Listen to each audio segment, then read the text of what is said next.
षड्विंशोऽध्याय गोचरफलम्। श्लोक 1। सभी लग्नों में चंद्र लग्न ही सर्वश्रेष्ठ है। इसे ही प्रधान मानकर इसी से गोचरवश स्थित ग्रहों की गणना कर फलादेश करना चाहिए। श्लोक 2। गोचरवश सूर्य जब चंद्र राशि से 3, 6 और 10वें भाव में, चंद्रमा 1, 3, 6, 7 और 10वें स्थान में, मंगल और शनि 3 और 6वें भाव में, बुध 2, 4, 6, 8 और 10वें भाव में, बृहस्पति 2, 5, 7 और 9वें भाव में, शुक्र 6, 7 और 10वें भाव के अतिरिक्त अन्य भावों में तथा 11वें भाव में सभी ग्रह शुभ फल प्रदान करते हैं। राहु और केतु सूर्य के समान 3, 6 और 10वें भाव में शुभ फल देते हैं। श्लोक 3। चंद्र राशि से उपयुक्त 3, 6, 10 और 11वें भाव में जो सूर्य को शुभ फल दाता प्रदाता कहा गया है, वह तभी होगा जब शनि के अतिरिक्त अन्य ग्रह चंद्र राशि से 9वें, 12वें और 4थे और 5वें भाव में न स्थित हों। श्लोक 4। चंद्रमा जन्म राशि से 7वें, पहले, छठे, 11वें और 10वें और तीसरे भाव में गोचरवश शुभद होता है, यदि क्रमशः दूसरे, 5वें, 12वें और 8वें, चौथे और 9वें भाव में बुध के अतिरिक्त अन्य किसी ग्रह का संचार न होता हो। श्लोक 5।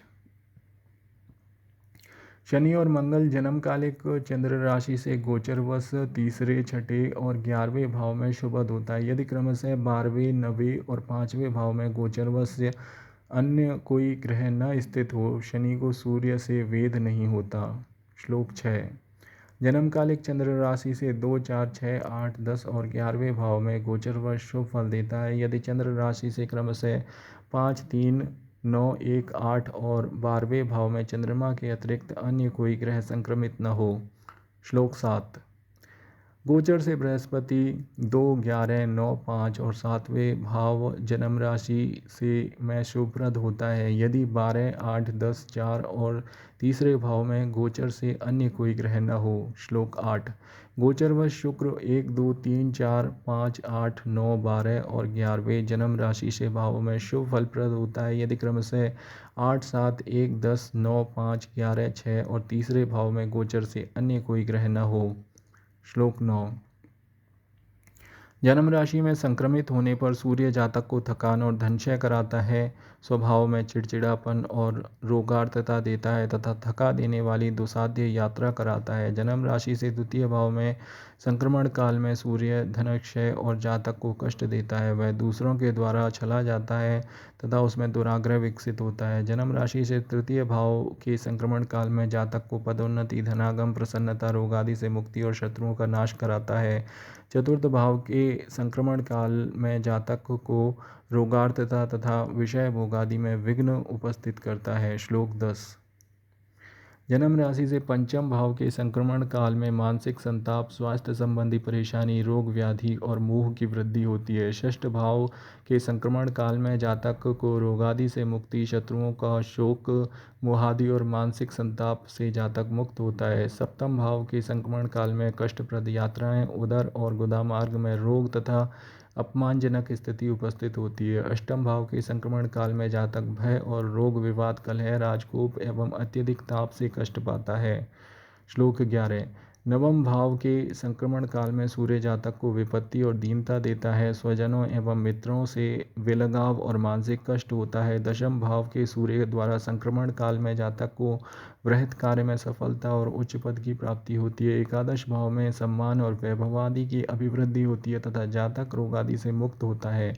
द्वादश भाव के संक्रमण काल में जातक को कष्ट, धन की हानि, स्वजनों से विरोध और ज्वर आदि से भय होता है। श्लोक 12। जन्मकालिक चंद्र राशि से द्वादश भावों में गोचरवश निम्न फल होते हैं। चंद्र राशि के संक्रमण काल में भाग्योदय, द्वितीय भाव के संक्रमण काल में धननाश, तृतीय भाव के संक्रमण काल में विजय सफलता, चतुर्थ भाव के संक्रमण काल में भय, पंचम भाव के संक्रमण काल में शोक, षष्ठ भाव के संक्रमण काल में नैरोग्यता, सप्तम भाव के संक्रमण काल में सुख, अष्टम भाव के संक्रमण काल में अनिष्ट, नवम भाव के संक्रमण काल में रोग, दशम भाव के संक्रमण काल में अभीष्ट की सिद्धि, एकादश भाव के संक्रमण काल में मोद, आनंद तथा द्वादश भाव के संक्रमण काल में व्यय भार में वृद्धि होती है। श्लोक 13। जन्म राशि के संक्रमण काल में भौम जातक को मनस्ताप, स्वजन वियोग, रक्त और पित्त की विकृति से उत्पन्न व्याधि से कष्ट देता है। द्वितीय भाव के संक्रमण काल में भय, वाणी दोष और धनक्षय होता है। तृतीय भाव के संक्रमण काल में विजय, सफलता, स्वर्णाभूषण और आनंद का लाभ होता है। चतुर्थ भाव के संक्रमण काल में पदच्युति, उदरजन्य व्याधि तथा जातक के स्वजनों पर विपत्ति आती है। श्लोक 14। पंचम भाव में मंगल के संक्रमण काल में जातक ज्वर, अनावश्यक पुत्र चिंता अथवा स्वजनों से कलहजन्य संताप होता है। षष्ठ भाव में संक्रमित होने पर मंगल शत्रुओं से कलह की निवृत्ति, नैरुज्यता, विजय, धन का लाभ और सभी कार्यों में अनुकूलता होती है। श्लोक 15। सप्तम भाव में मंगल के संक्रमण काल में जातक का पत्नी से विरोध, नेत्र व्याधि और उदर व्याधि से कष्ट होता है। अष्टम भाव में मंगल के संक्रमित होने पर ज्वर, क्षत, घाव, चोट आदि से रक्तस्राव तथा अर्थ और सम्मान प्रतिष्ठा की हानि होती है। नवम भाव में संक्रमित होने पर पराजय, धनक्षय, शारीरिक दुर्बलता के कारण कार्य क्षमता की हानि, शरीर को पुष्टि प्रदान करने वाले तत्वों का क्षय आदि फल होता है। श्लोक 16। दशम भाव में भौम के संक्रमित होने पर दुराचार की प्रवृत्ति होती है अथवा उसके कार्यों में विफलता या विघ्न उपस्थित होते हैं तथा जातक अत्यधिक थकान एवं परिश्रांति का अनुभव करता है।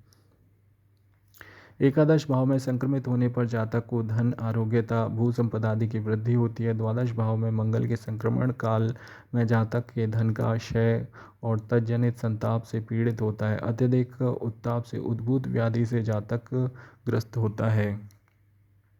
श्लोक 17।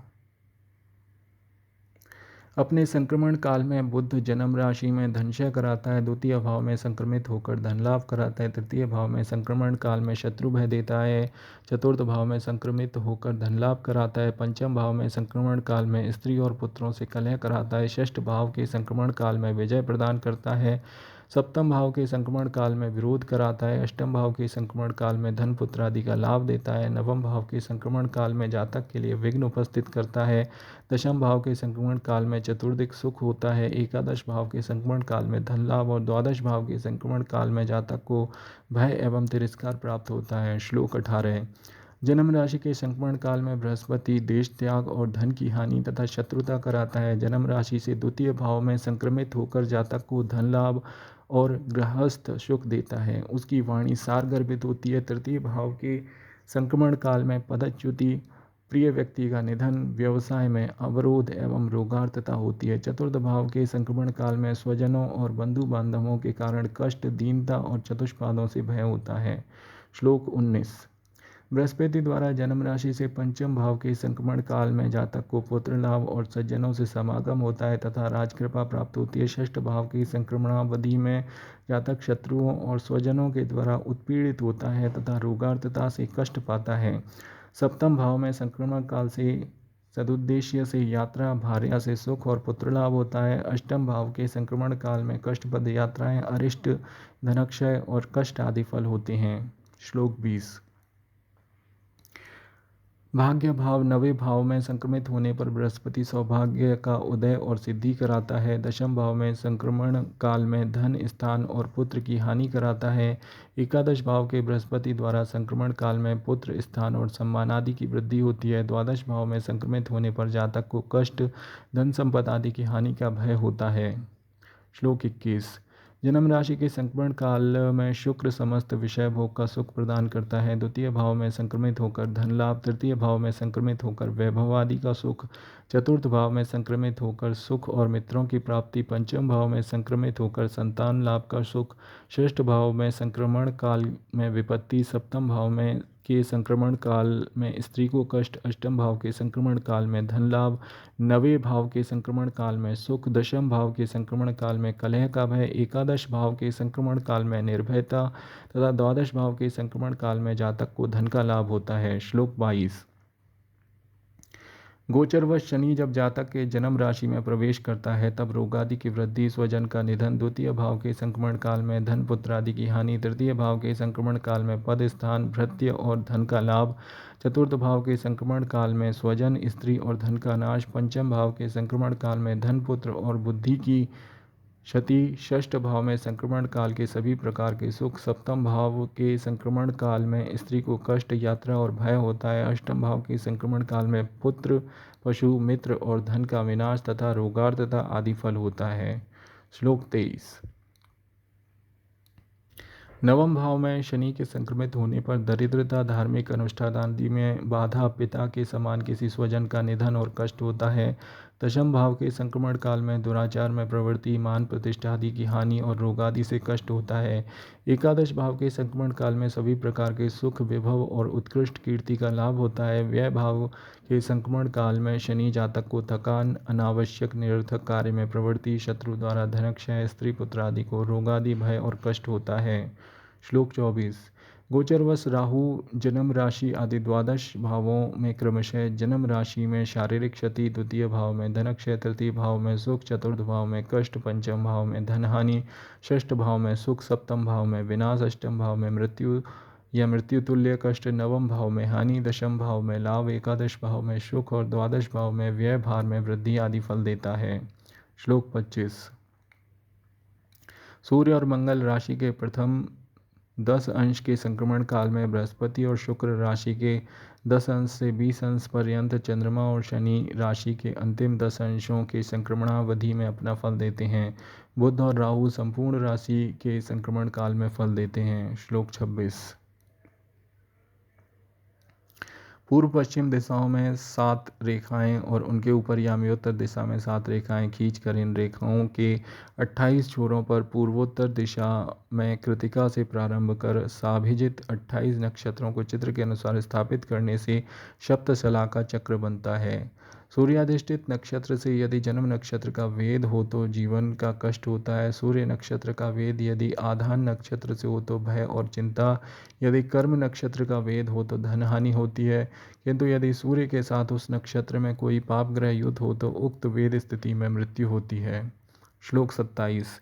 इस प्रकार उक्त नक्षत्रों जन्म, आधान और कर्म नक्षत्र का यदि सूर्येतर पाप ग्रहों मंगल, शनि, राहु और केतु से युक्त नक्षत्रों का वेद हो तो भी मृत्यु अथवा मृत्यु तुल्य कष्ट संभव होती है। यदि शुभ ग्रह युक्त नक्षत्रों का वेद हो तो मृत्यु नहीं होती। इसी प्रकार सर्वत्र विचार करना चाहिए। श्लोक 28।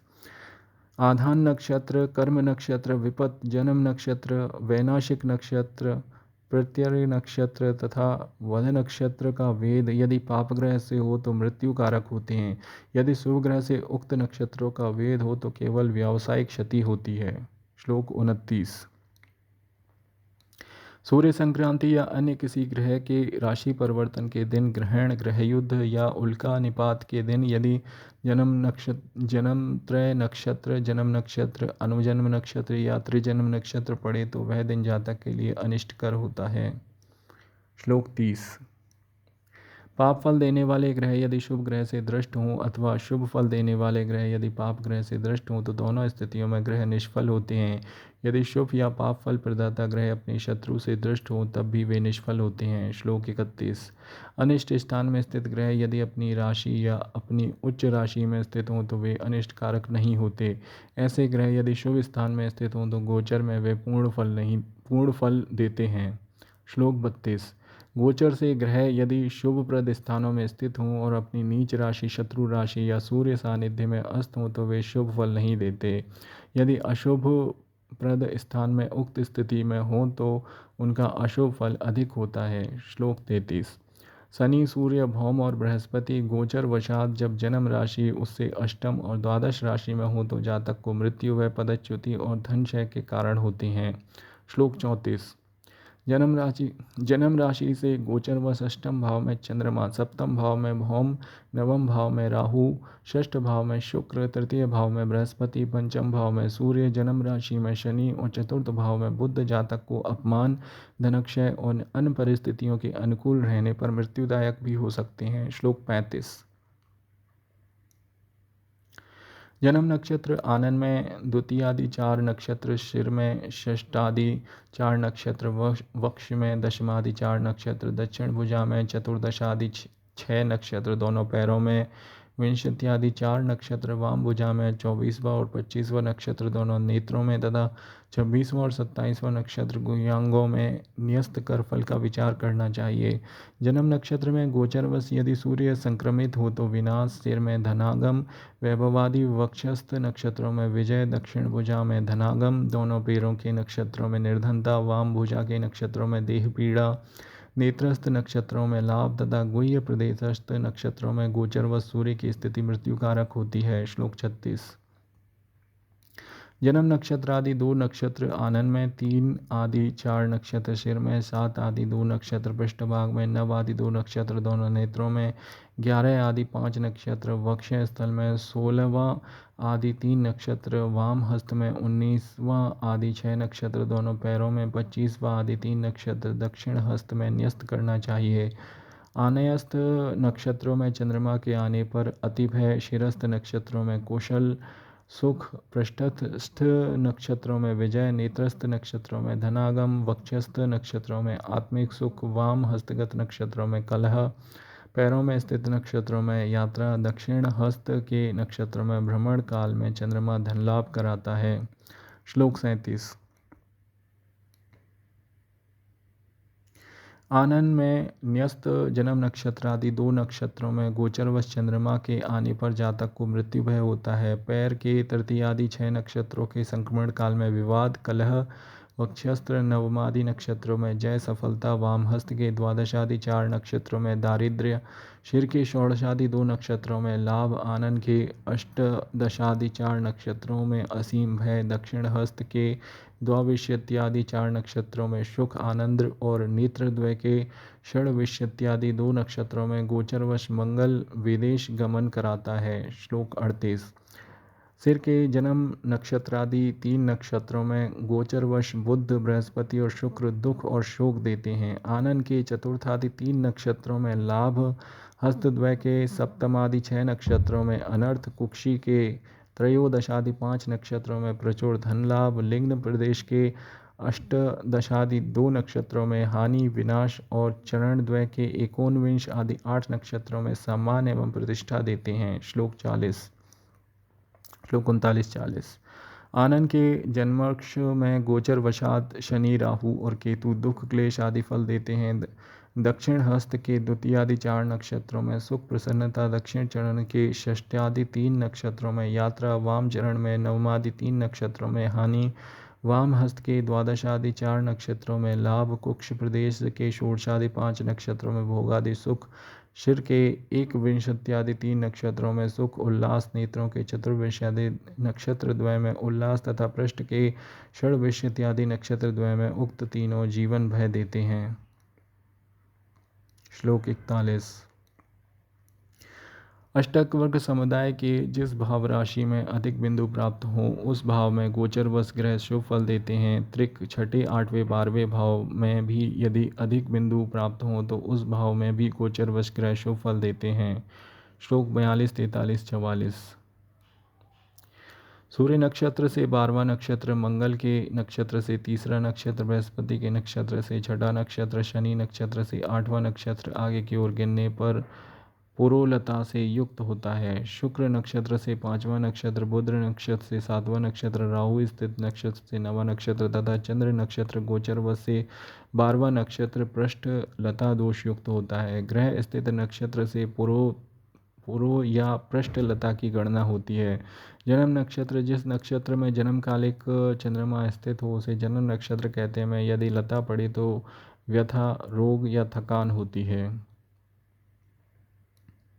श्लोक 45-46।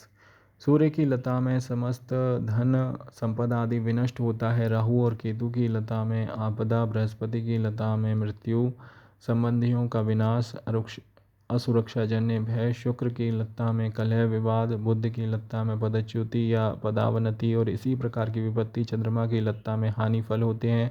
इस प्रकार विभिन्न लताओं के अलग अलग फल कहे गए हैं। श्लोक 47। यदि एक ही नक्षत्र में एकाधिक ग्रहों की लता पड़े तो पाप ग्रह में आनुपातिक वृद्धि, द्विगुणित, त्रिगुणित आदि की वृद्धि होती है। श्लोक 48।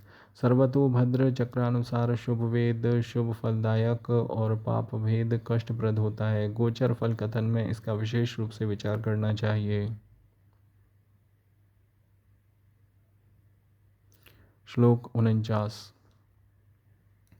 दशा, अंतरदशा, अष्टक वर्ग और गोचर में द्विस्थिति में पड़े ग्रहों से उत्पन्न विषम स्थिति के निवारण हेतु उक्त ग्रह के प्रिय मंत्रों का जप, अनुष्ठान आदि सत्कर्म, शांति व्रत, दान, वंदना आदि से इनको प्रसन्न करना चाहिए। श्लोक 50। जो हिंसा कर्म से विरत रहता है, अर्थात जो दूसरों को किसी प्रकार का दैहिक, भौतिक, मानसिक किसी प्रकार से प्रताड़ित नहीं करता, जो आत्मनियंत्रित रहता है, जो धर्म मार्ग से अर्जित धन का उपभोग करता है तथा नित्य नियम संयम आदि का पालन करता है, ऐसे व्यक्ति के प्रति ग्रह सदैव अनुकूल रहते हैं। इस प्रकार मंत्रेश्वर कृत फल दीपिका में गोचर फल नामक 26वां अध्याय समाप्त हुआ।